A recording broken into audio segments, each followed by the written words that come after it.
Hey, this is Ben Solomon, and welcome to this episode of the Techno Leadership Show. In this episode, I want to talk more about a common question that keeps getting asked in forums, in Reddit subs, in other places, as well as some other closed forums that I've been part of in the past, where there is a sentiment among engineers, IT professionals, technologists around why managers even exist. Now, in a perfect world, we'd all probably be self-managing and we'd be able to do both detailed work as well as be able to do the big picture view of things. But the world ain't perfect, and what I've come to know and understand through my career, having been junior tech, senior tech, and then float up to working into management and then executive leadership, is that there is a place for each of these roles, and there is even differences in how the different roles operate, as even if it's just tech or IT manager or engineering manager versus a CIO, CTO, director, potentially VP as well would probably fall in the same category. And that is to provide leadership as well as big picture oversight. A manager's role is to manage the resources and ensure that certain criteria are met. The work is done to meet the overall goals of the organization and that the output is gotten that matches the needs of the organization. So this might come as, but why? We can just do it all ourselves. What I've seen in organizations and setups where there hasn't been a proper nominated manager and who then directly reports to like the CEO or an executive leadership group is fragmentation. It's fragmentation of technology, fragmentation of implementation, fragmentation of how everything works.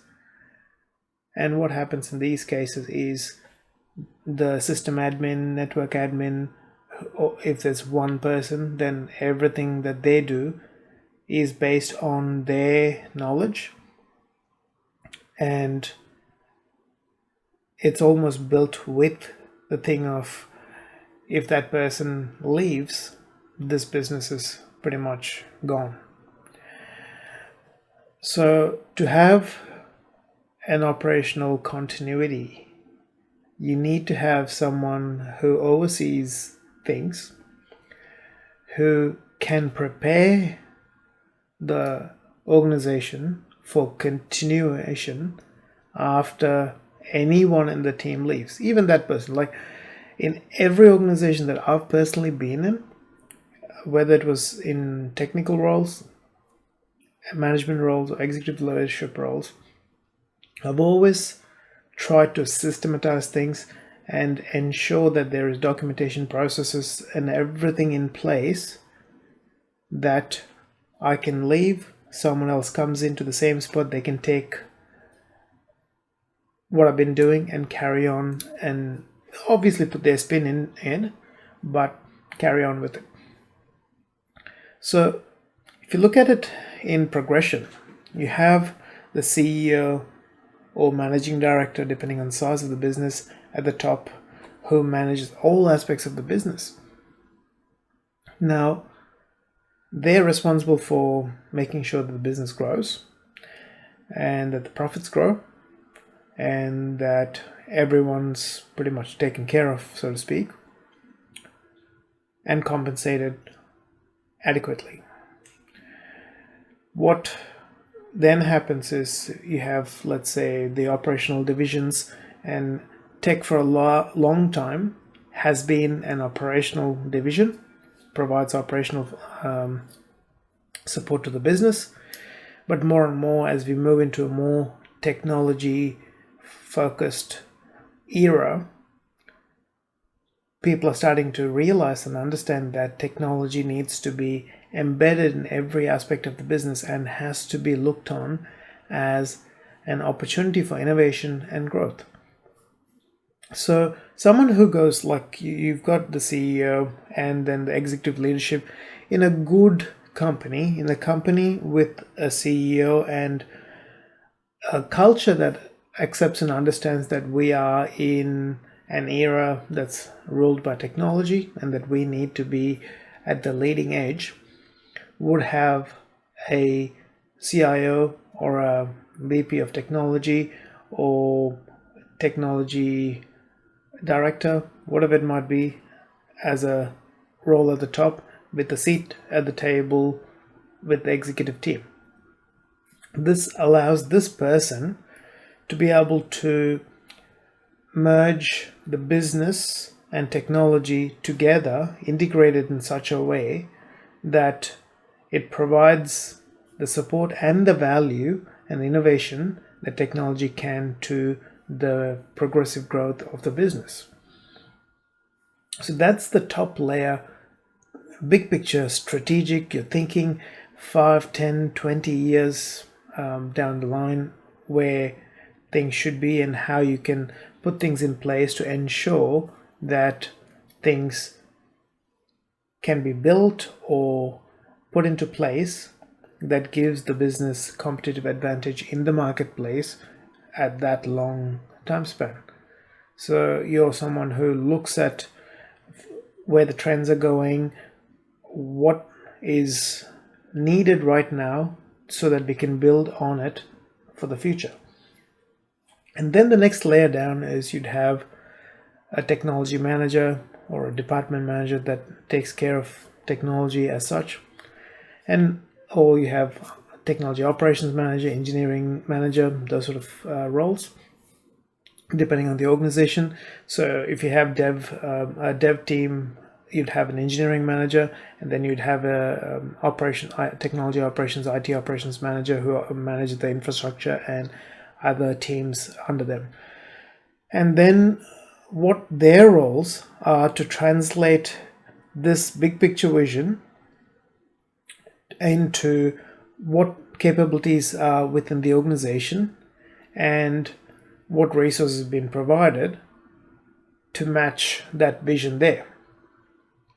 So you need someone in this management role who can understand big picture, can break it down into smaller pieces, into projects, into systems, into all that sort of aspect, and bring together. So the executive leader, the director, CIO, CTO, whatever, will be working with them in a very close-knit fashion so that both sides can translate and go, look, at this present stage we have this many resources, we need to expand the team to ensure that we can meet these goals that the business has, and then work together to put a roadmap together to achieve that 3, 5, 10, 15 year goal.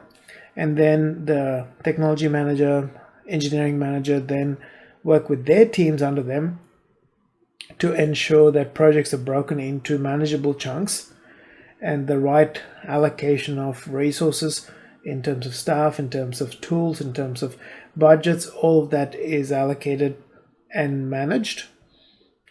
And then depending on the size of the organization, you might have various teams within the engineering manager's management area. You might have various teams like infrastructure teams, networking teams, platforms like cloud platform teams, and then you have service teams like help desk teams and field service teams below the technology operations manager as well. So all of these people are needed in the organization, depending on the size of the organization, to ensure that the right things are done at the right time and have the right impact overall in the business. When you're working in a junior technology role, or even in a senior technology role, a lot of the times you don't see the amount of translation between technology and business needs that need to be done on a day-to-day basis. And if the technologist has to continue to keep exploring what's going on in the marketplace, managing vendors, managing expectations of the various stakeholders, and trying to do their job, that's an impossibility, because you have to continuously be going between detail orientedness and working on a thin slice to then quickly going into big picture thinking and then coming back to that, which is very difficult. So that's where you have managers who can look at more of the big picture, and in some cases they might also do some of the technology implementation work and support you as a technology professional in your role, being there to support you. But most of the times the role of a manager is to unblock the path and ensure that the bigger picture projects can be completed, while also the business as usual things are maintained and managed on a daily basis.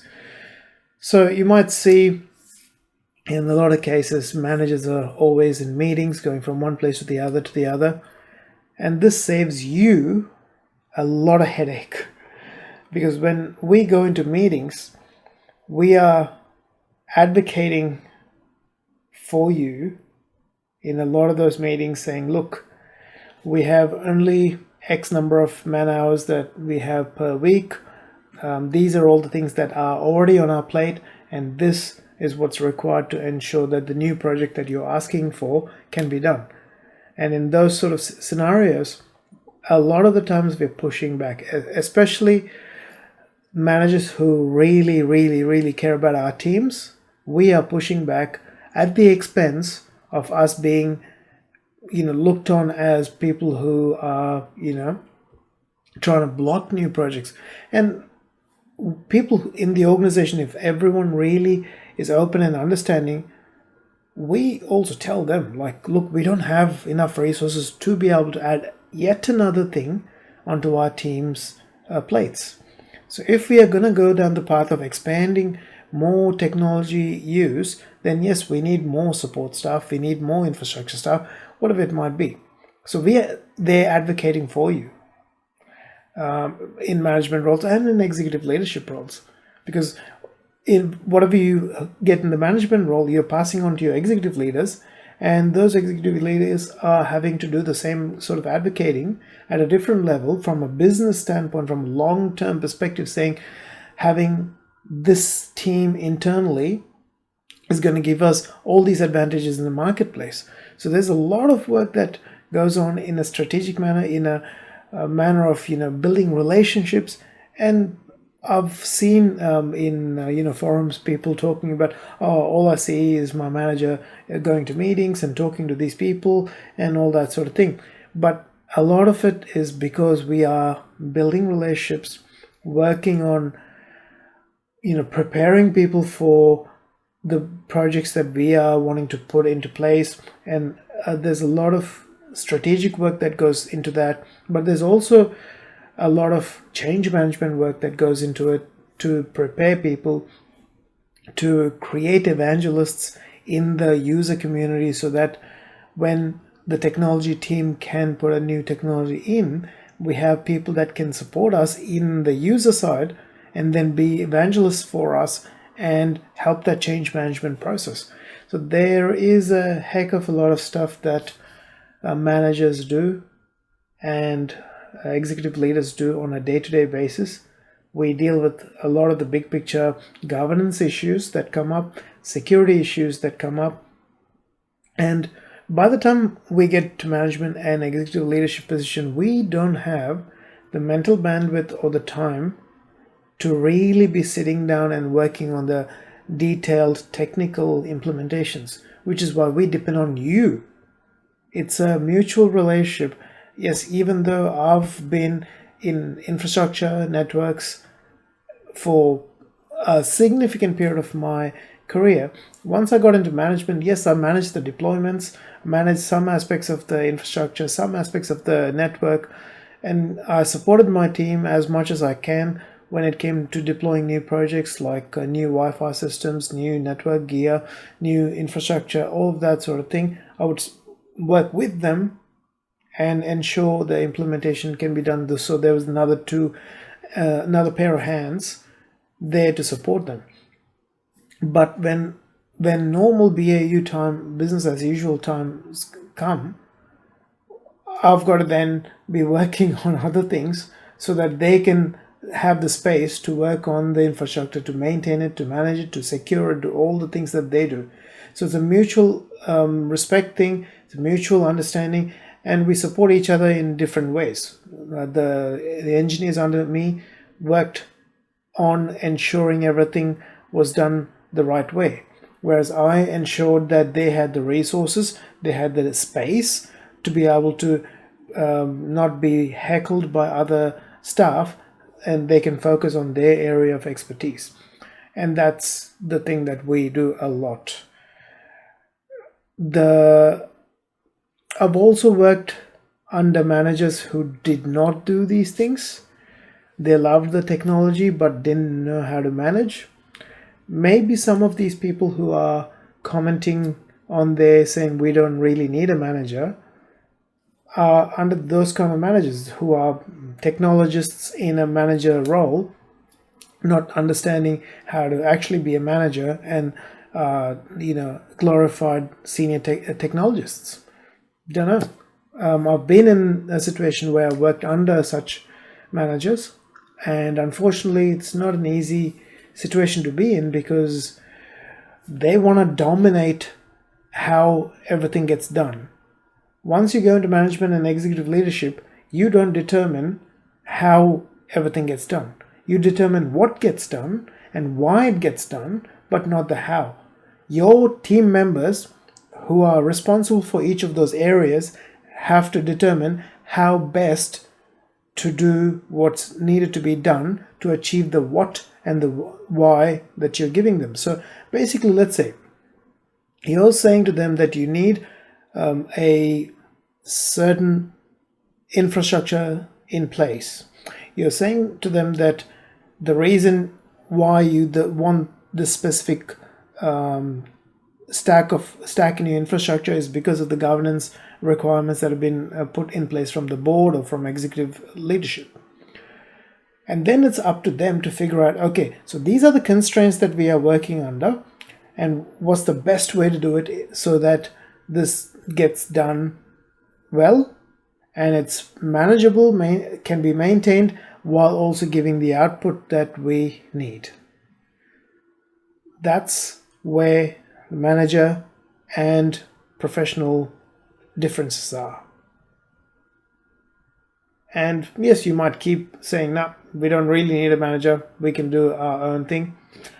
You need a manager because you don't see the big picture. You will never be able to see the big picture while being in there.